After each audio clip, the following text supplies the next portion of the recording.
Hi guys, welcome back to Relatable Girl. I am a little bit late with this video and I apologize, but I had my brother visiting from out of town and we had an amazing time here in New York City over the last few days. Because of that, I am a little bit behind, but I'm finally here now and ready to talk about Mr. Robot with you. So if you are new to my channel, my name is Kendra Saunders. I am the owner of Half Lucid Jewelry. I am an author. I live in New York City. I talk a lot about severe allergies and all the fun stuff that comes with that. And I also have this series talking about Mr. Robot. If you are wanting to check out some of the other videos in this series, I've made a playlist with all of the previous ones, and I will be continuing this through the end of the season. So please go take a look at those videos. And obviously, if you haven't already watched the show, or if you're behind an episode, or if you just don't want spoilers in general, you should stop now and go watch some of my other videos because there are going to be spoilers in this. You have been warned. Before we get started though, I just want to remind you that if you haven't already subscribed, you should do it. I am going to be doing another giveaway soon and I'd like to be able to offer you something cool. So go subscribe now if you haven't already. But with that being said, we know what time it is. It's time for Hoodies Up. So I was a few days late watching this episode, and when I watched it, it was pretty late at night and I thought I'll just watch the next episode, whatever. I'm going to tell you, this episode was so crazy that I felt like I couldn't sleep after. It was just so wild. Where do I even begin? The tension that we felt for this whole episode because of Janice, who I call Taxidermy Lady, and Dom and Darlene. Oh my God. So, you know, this whole show is just kind of all coming together now. All the characters are coming together. All the plots are coming together. The danger is like the worst that it's ever been in the show because it's all coming together. And we've been waiting for a long time to sort of see what's going to happen with Dom and Darlene and with Dom and Crazy Taxidermy Lady. And this episode was almost entirely about that. And you just had just so much tension, so much tension. I have to say, the woman who plays Taxidermy Lady is so terrifying in this role. Like, I genuinely think this is one of the scariest villains they've ever had in the show. And that's, again, really saying something because they've had some really disturbing villains in the show. Her whole, like, oh, I'm gonna test out like whether Darlene and Dom have feelings for each other thing was definitely stressful. But I mean, when she stabs Dom, like puncturing her lung, I was pretty shocked. I'm not gonna lie. It just happened so fast. I was like, oh, okay. Well, that's how this show is. Like, it's just so brutal and to the point with things. So when she did that, I was like, okay, all right, so we're doing this. This is it. Like, you know, there's no getting around this. Her lung has been punctured. She's going to die, most likely.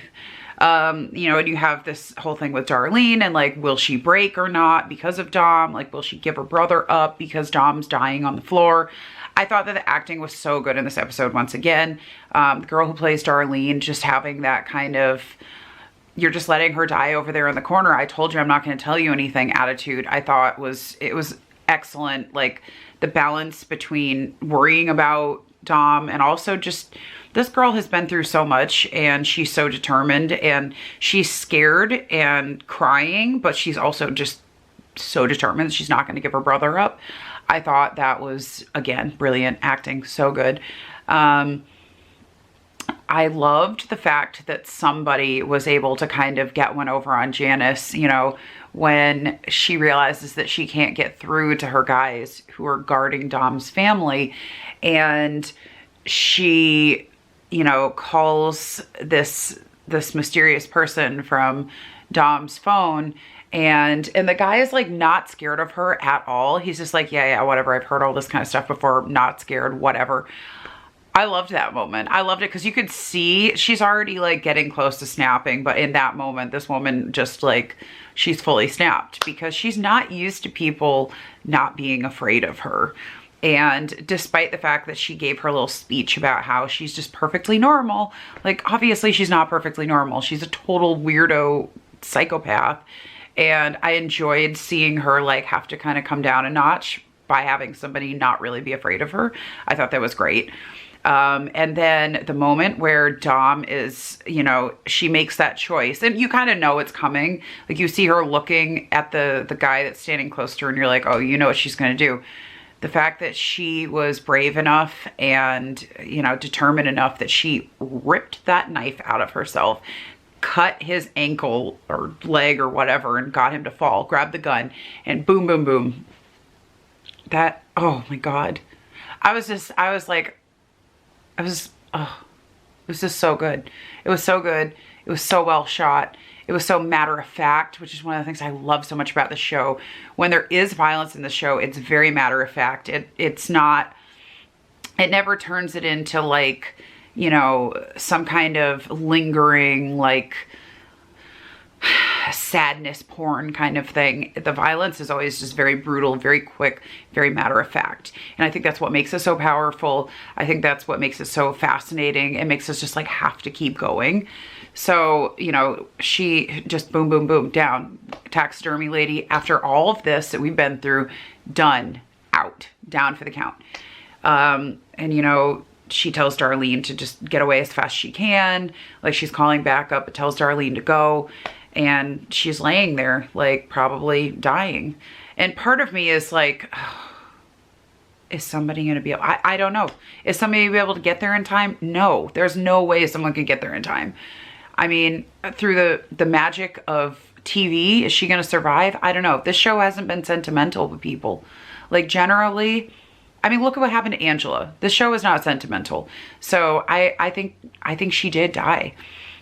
And then we have this other, you know, smaller plot in this episode with Elliot kind of finally coming to terms with things. And he has like a more productive, brief conversation with his therapist.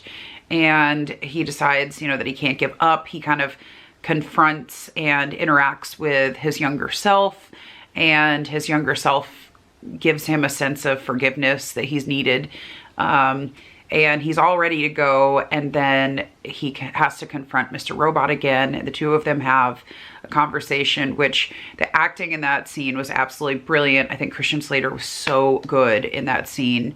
And when you like stop and think about the fact that this is Elliot talking to somebody who isn't there, talking to this other personality, this other voice in his head, that is especially impressive and just like wild. But yeah, that scene also really powerful. And you know, that's where it ends. It ends this episode on Elliot saying that he doesn't think he can do it. He doesn't think he can do this big thing that he's been trying to do this whole time. And he's just crying. And it's interesting too that since the revelation about Elliot's father, he's showing so much emotion. He's crying. He's vulnerable. He's like going in and out of shock. He's, you know, having a hard time like communicating, but not in his normal awkward way. This is like a totally different thing. So it's been interesting watching him go through all of these emotions really for the first time in the show. There was definitely a hint somewhere, and I can't remember where it was now. There was a hint somewhere in this episode again, where it said something about like time travel or doing things over again, or like if I could go back. Oh, you know what? It's in the last scene where Elliot's talking to Mr. Robot, and it's like, you know, would we, if we could go back in time and like change everything and make everything better? And then Elliot has to kind of be like, no, because everything I went through made me who I am now. And that's a turning point for him as well. But I think that's interesting because if the big twist is that White Rose has been making some kind of either time machine or something that allows you to go into a different alternate dimension or whatever, Elliot has come to the point where as a person, he feels that what he went through was something he needed to go through, and that he's glad that he went through it because it brought him to where he is. So that will be interesting if that is what we're facing here. If White Rose has made some kind of time machine or whatever, that Elliot as a person accepts all the bad things that have happened to him and would keep it the way that it is because he believes it was meant to happen. And you know, you've had Angela that just totally went off the deep end because of whatever she saw, and she believes that everything can be changed and like her mom will come back and whatever. You have all these people who think they can change things, who think they can change the past, that want to change the past, that want to change everything. And then you have Elliot, our central character, saying that he's glad things happened the way they did because they brought him here. So I think this episode was fascinating. I was on the edge of my seat. I can't wait for this next episode, and I'm glad it's only a couple days away. I'm filming this on Friday, so I'm like very excited that I don't have to wait much longer for this next episode. I'm kind of glad that it took me a little longer to watch it this week just because I don't have as long to wait. But anyway, those are my thoughts about this episode. As you can tell, I'm very excited about it, very passionate about this one. It was so good. I would love to hear what you thought about it. What did you think? Like, do you have similar ideas and feelings about like those themes of Elliot coming through things and not wanting to change the past? Like, what are your feelings about that? I would love to know. And if you haven't already subscribed, as I said earlier, you should, because I'm going to keep doing these until the end of the season. But yeah, I love this show. I love this show so much, and it's been really fun making this series. So if you haven't watched the other ones, you should. And yeah, I guess I'll see you in the next video. I'll be doing other videos, you know, as well. You can check those out, but I'll definitely see you for Hoodies Up next time. So thank you so much for watching, guys. See you soon.